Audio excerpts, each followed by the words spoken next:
इस कार्यक्रम के पुण्यार्जक हैं भगवान नेमिनाथ दिगंबर जैन मंदिर, सुस दिगंबर जैन मंदिर समिति, अंतर्गत जैन संघ पुणे JSP, ज्ञानोदय जैन सोसाइटी के सामने भगवान नेमिनाथ चौक, सुसगांव, पुणे। जब भी कुछ अच्छा पैदा करना होता है तो हमें किसी ऐसे व्यक्ति की आवश्यकता पड़ती है, उसी के माध्यम से हमारा विकास होता है। कचरा पैदा करने के लिए किसी व्यक्ति की आवश्यकता नहीं पैदा होती है, गंदगी पैदा करने के लिए कोई हमें चाहिए नहीं, चाहिए धूल मिट्टी पैदा करने के लिए कोई इंस्ट्रूमेंट होता है।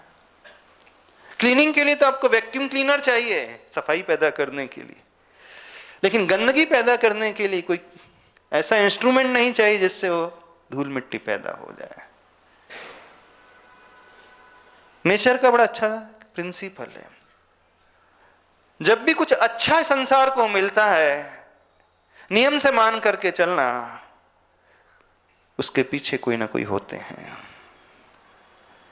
Behind every successful person there is another successful person, कहा जाता है। Behind every successful man there is,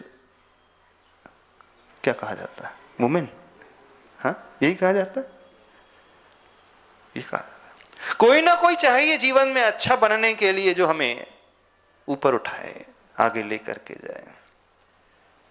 बिना उसके हम कभी भी अच्छे नहीं हो सकते।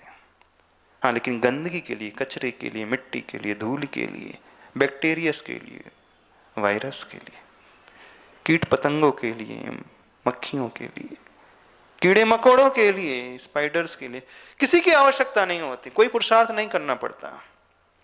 करना पड़ता है कि मिट्टी लाना पड़ेगा, अब इसमें से मक्खी मैं पैदा करूं।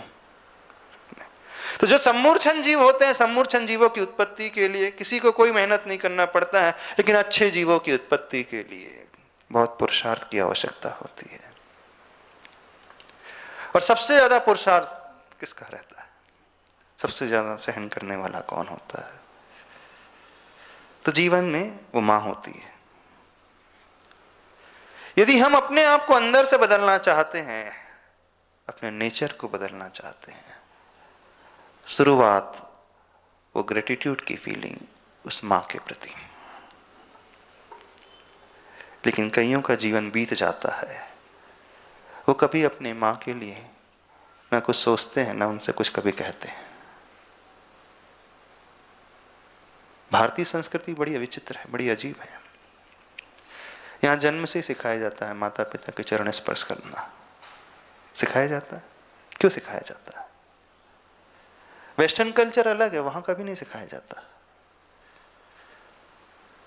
इंडियन कल्चर में छोटा सा बालक होता है, उससे कहा जाता है माँ बाप के चरण छुओ। क्यों? क्यों? वो ग्रेटिट्यूड की भावना उसके प्रति उस बालक के मन में पैदा हो जाए।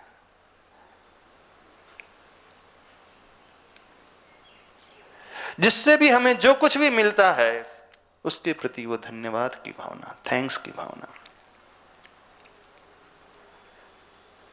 सबसे इंपॉर्टेंट कोई पर्सन अभी सबकी लाइफ में होता है तो वो मां होती है। लेकिन 99% ऐसे लोग होंगे जो इस इंपॉर्टेंस को समझते ही नहीं। समझते हो? कितने लोगों ने विचार किया अपने जीवन में? विचार ही नहीं किया होगा, नहीं किया ना।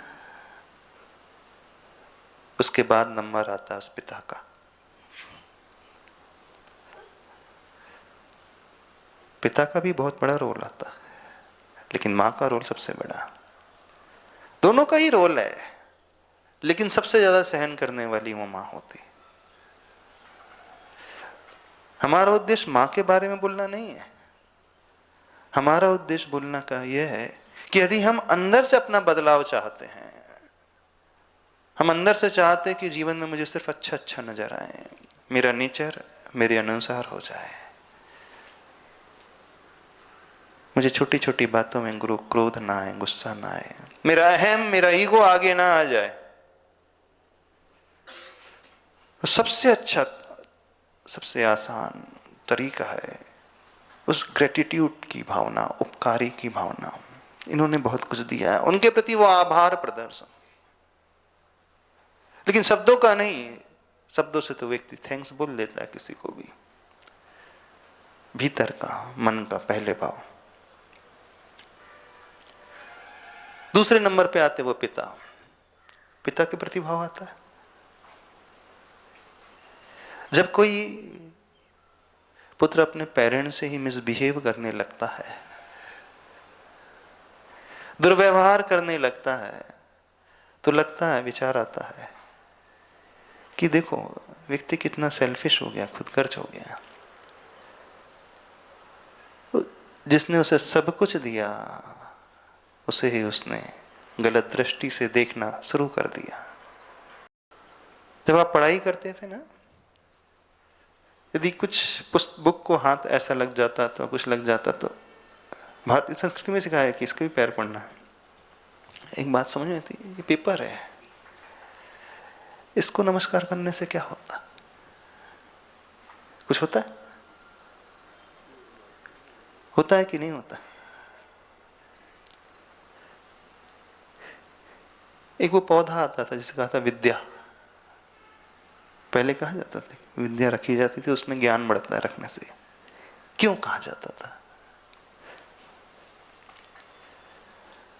भारतीय संस्कृति में जल को भी देव माना है, अग्नि को देव माना है, वायु को देव माना है ना?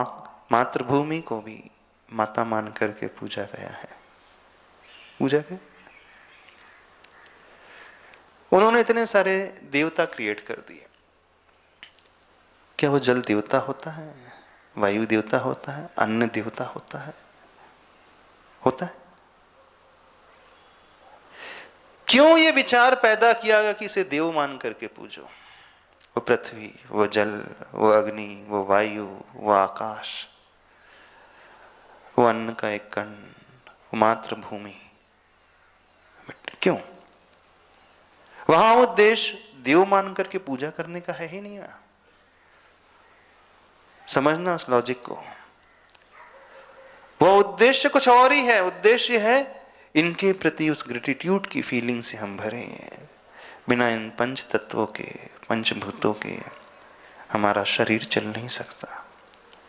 जब आप ब्रीदिंग करते हो, श्वास लेते हो, कभी आपके मन में यह भाव आया उस प्राण वायु के प्रति मैं आभार की भावना व्यक्त करूं,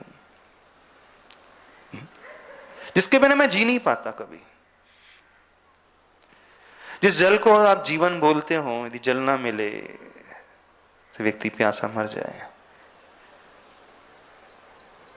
जब आपके हाथ में वो जल के गिलास हो, पानी के बोतल हो, तो कभी ये भाव आता है कितना इस उपकार इस जल का है कि मैं इतने वर्षों से जीता चला आ रहा हूं।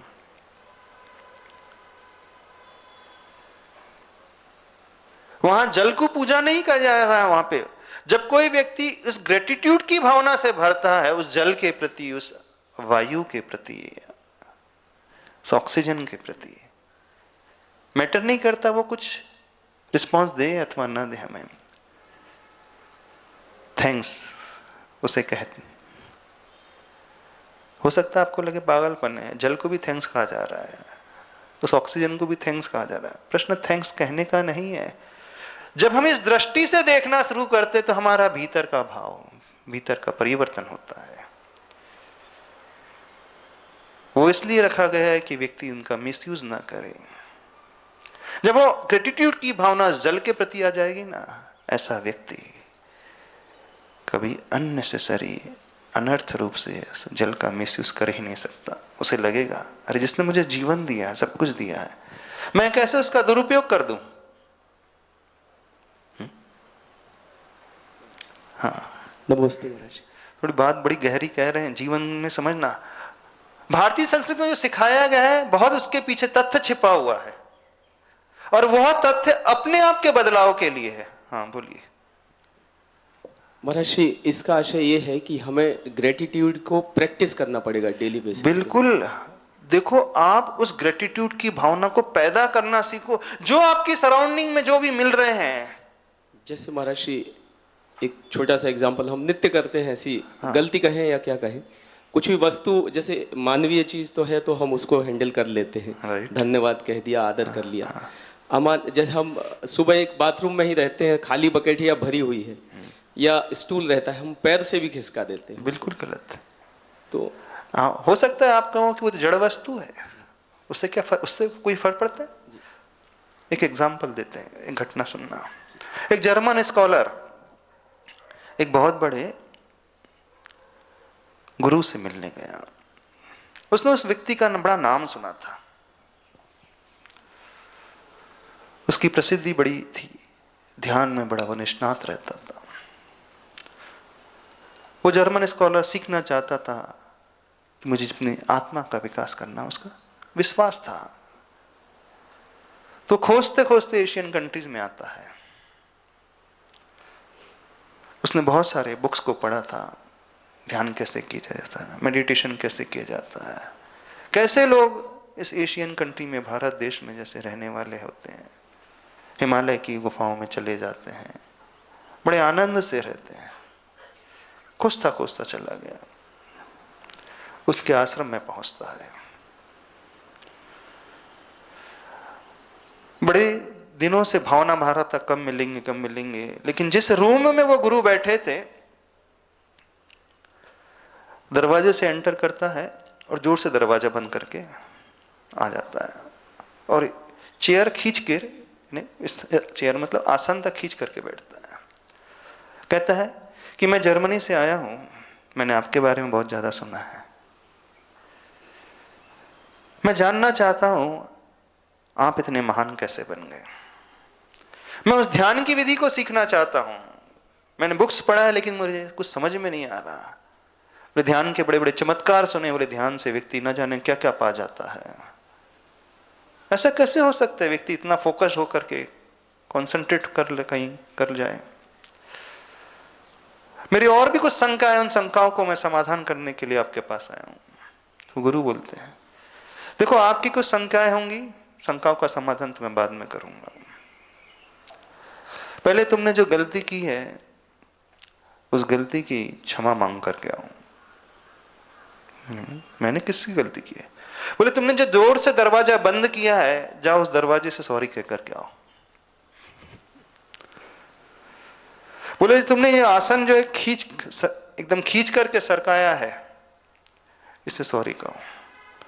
ये कोई पागलपन होगी, हद हो गई। ये गलती यदि हम किससे कर लें, कोई व्यक्ति हो, उससे हमने कुछ कठोर शब्दों में कह दिया हो, उसको हर्ट कर दिया हो, तो उससे सॉरी कहना तो समझ में आता है, लेकिन एक आसन से सॉरी कहना, एक दरवाजे से सॉरी कहना, वो थोड़ी चेतन है, वो जीव थोड़ी है, वो कहां रिस्पॉन्ड करेगा? वो जड़ वस्तु है। जड़ वस्तु से सॉरी कहने का क्या प्रयोजन है? क्यों भाई, होता है प्रयोजन?